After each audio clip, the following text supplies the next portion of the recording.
Welcome to today's video, where we will explore a legendary Russian war machine, the Tu-S3 Akatsiya self-propelled howitzer.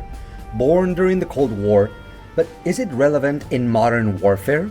This video will analyze its design, firepower, mobility, and electronic systems.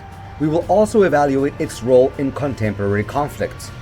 From its development history in the Cold War context to detailed technical features like the 152mm gun, semi-automatic loading system, and V59 diesel engine, we will dissect this artillery monster.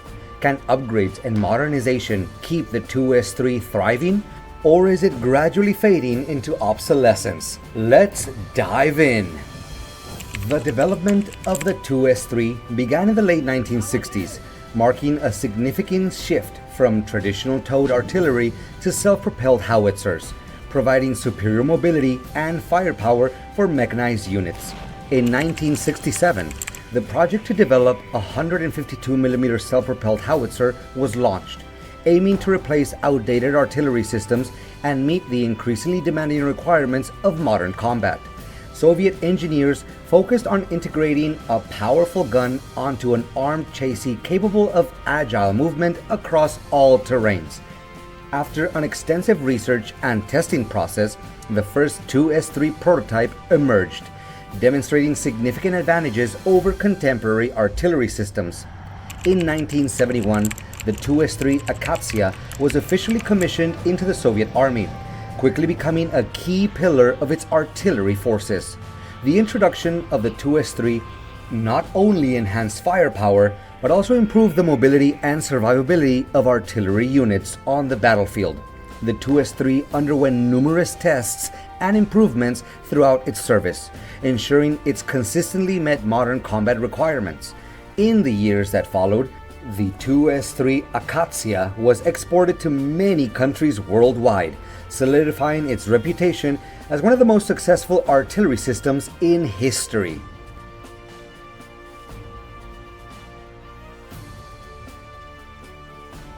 The Tu-S3 Akatsiya self-propelled howitzer boasts a balanced set of technical specifications, optimized for the role of mobile fire support. With a maximum combat weight of approximately 28 tons, the vehicle is relatively compact, measuring 7.765 meters in length, 3.25 meters in width, and 3.05 meters in height. The standard crew consists of 4 members, though it can be operated with up to 6. The primary weapon is the 122.4mm 2A33 D22 howitzer, a variant of the towed D20, with a barrel length of L27. The gun can rotate 360 degrees horizontally. The maximum firing rate is 4 rounds per minute, with a sustained rate of about 1 round per minute. Modernized versions carry up to 46 rounds.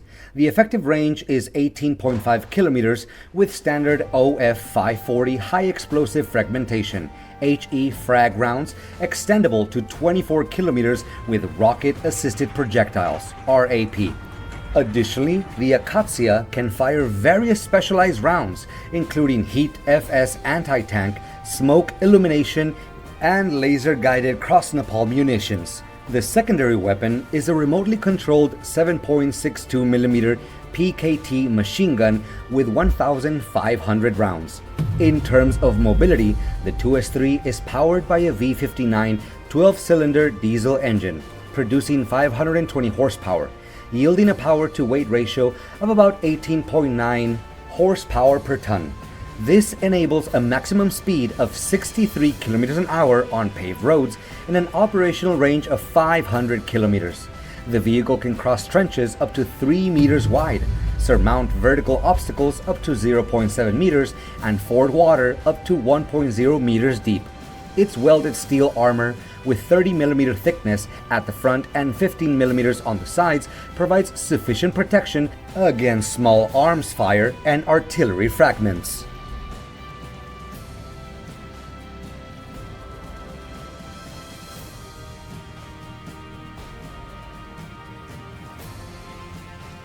The Tu-S3 Akatsiya, an icon of Soviet and Russian artillery prowess, has a storied combat history spanning decades and various conflicts worldwide. Its operational career began in the 1970s during large-scale Warsaw Pact exercises, where it showcased superior mobility and firepower compared to traditional towed artillery. However, the Akatsiya saw its first real combat during the Soviet-Afghan War between 1979 and 1989, where it was deployed to provide fire support for infantry and tank units. In Afghanistan's rugged mountainous terrain, the 2S3 demonstrated its ability to deliver precise and rapid bombardment, destroying Mujahideen defensive positions and thwarting surprise attacks. Following the Soviet Union's collapse, the 2S3 continued to serve in internal and regional conflicts. During the Chechen Wars between 1994 to 1996 and 1999 to 2009, the 2S3 played a critical role in leveling cities like Grozny and other areas controlled by separatist forces.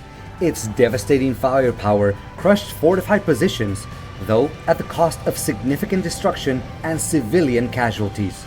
In the 2008 South Ossetia conflict, Russia employed the 2S3 to target Georgian military positions, contributing significantly to Russia's swift victory.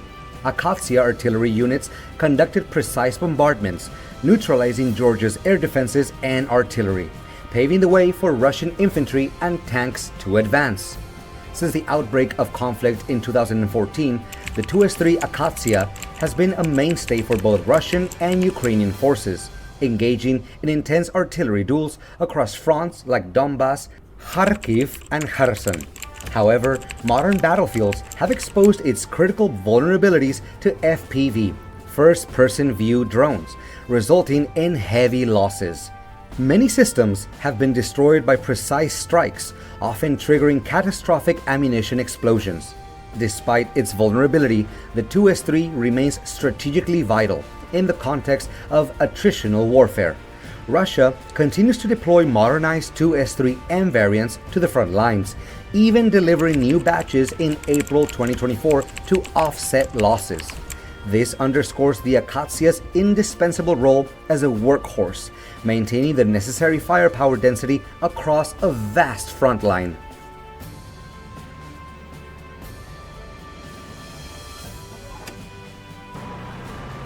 The legacy of the 2S3 Akatsiya remains robust in the modern military landscape.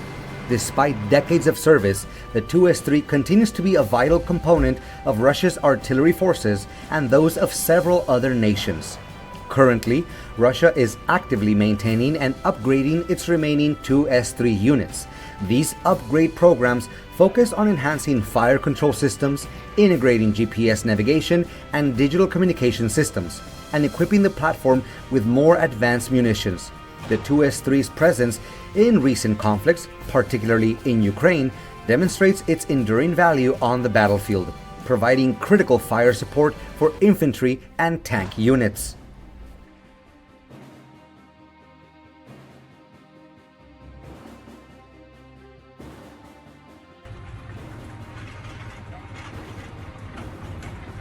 Over more than half a century of service, the 2S3 Akatsiya has become an icon of artillery, solidifying its enduring role in the Russian military and those of several other nations. Despite its Cold War-era design, it remains a reliable system with formidable firepower, particularly when enhanced by new-generation smart munitions. However, the future of the Akatsiya hinges on continuous modernization of its electronics and ammunition, while its role will gradually transition to more advanced systems like the 2S19 MSTAS and 2S35 Koalitsiya SV. The 2S3 is expected to remain a core component of Russia's artillery forces and those of other armies for at least another decade, a testament to the timeless resilience of its design.